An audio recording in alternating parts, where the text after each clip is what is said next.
to tell a few stories about my honeys and by my honey.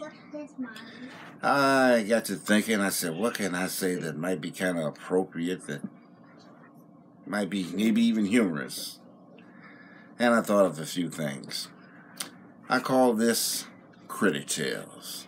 The four-legged kind and the six-legged kind. Now, the six-legged kind is not the gross kind. It's more of the stinging kind.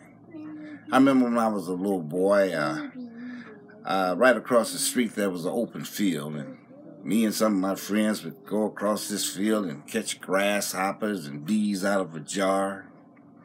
And I never got stung by any bees or anything. Not until many, many years later. I never forget the first time I got stung by a wasp. Cheryl and I were driving. She was driving. I had my arm, my elbow, kind of sticking out the window. And we were going by this forest preserve. And all of a sudden, I felt something like a hot, stinging hypodermic needle stinging me right below my elbow. It hurt so bad it was more of a shock. I said a certain word and looked down, and I see a wasp about to sting me again. I knocked the wasp off, and I said, ain't this something? You ever heard traveling in a car, a wasp or anything coming up and catching you and stinging you? But anyway, that was like number one.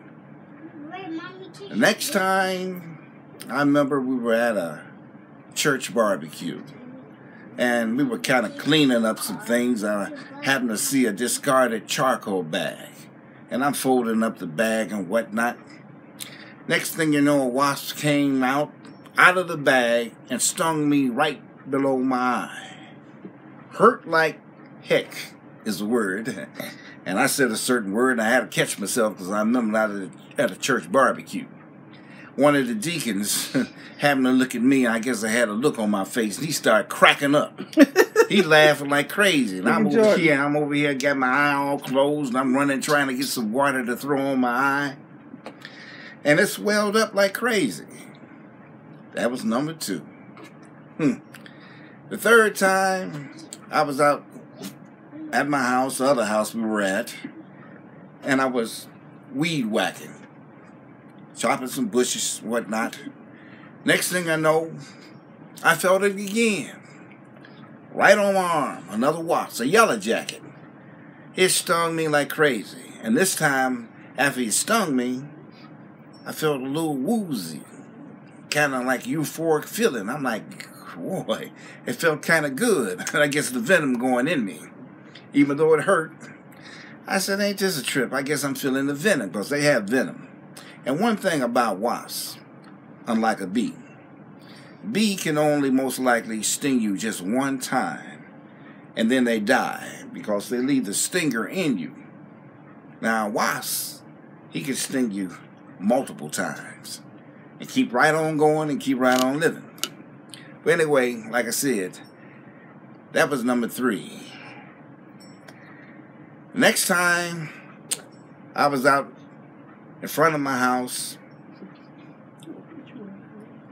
whacking with, my weed whacker, just trying to trim my bushes. And all of a sudden, I felt the worst pain above all the other pains that I ever felt.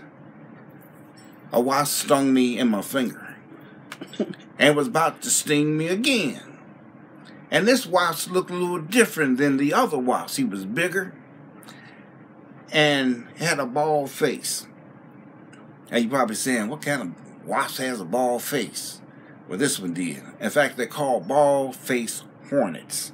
I looked it up, did a little research on it. And the one that stung me was the guard. I mean, it felt like getting shot by a .22. It hurt so bad. I knocked and it was about to sting me again. You ain't never been shot. Anyway, I knocked the wasp down. I stepped on it, and I said, you would never sting nobody else again. Anyway, I thought that was the end of it. About a few weeks later, I'm out in front of the same bushes, whacking away. All of a sudden, have you ever seen some movies or pictures when all of a sudden a whole swarm of bees come out after somebody? Well, that's what happened to me. These bees came out of their nest, which I didn't see the nest, and they had me enveloped.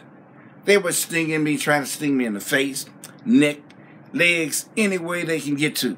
And I had the weed whacker still in my hand. I'm like swinging this. And finally, I just threw it on the ground and I ran up along the side of the house. They were coming after me to chase me. And I got around the side of the house. Wasps are still on my legs. I'm sure trying to knock them off or whatnot. On my face, trying to knock them away. And I'm getting stung, man, meanwhile. Finally, I knocked them all that I could see. And I said, ain't this a mess? So, I messed up. So I go in the house, put antiseptic, ointment and whatnot on the places I'm stung. And I did a little research on this. And I looked them up. I even had one of the bees. I brought it in the house that was dead. It's called a bald-faced hornet.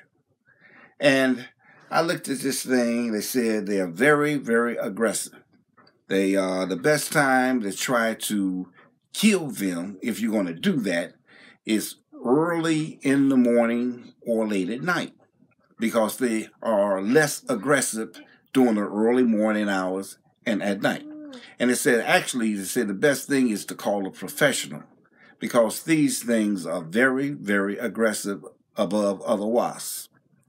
And meanwhile, I would watch these wasps leave their nest. You ever seen those fighter jets when they take off from the planes? They just shoot off and come right back. Well, these wasps were doing the same thing. They had it coordinated. They were coming back and forth, going to the nest, leaving the nest, bringing food, taking food. All of this being brought to the queen. So I said to myself, I got to call somebody, because I didn't want some kid to walk past and end up getting stung. And I was liable for this because it was on my property. So I called someone, an exterminator, to come out. And they came out about 5:30, 6 o'clock early in the morning. They got there and I had to be there for them. And I told them the situation. And the guy that came out, he didn't have no protective uniform or outfit like they usually have. In fact, he told me that he was allergic to wasps and bee stings. And I'm saying to myself, man, you in the wrong kind of business. You get stung. But he looked at it. He said, man, it's a good thing you called me out. He said, because what you have are these bald-faced hornets.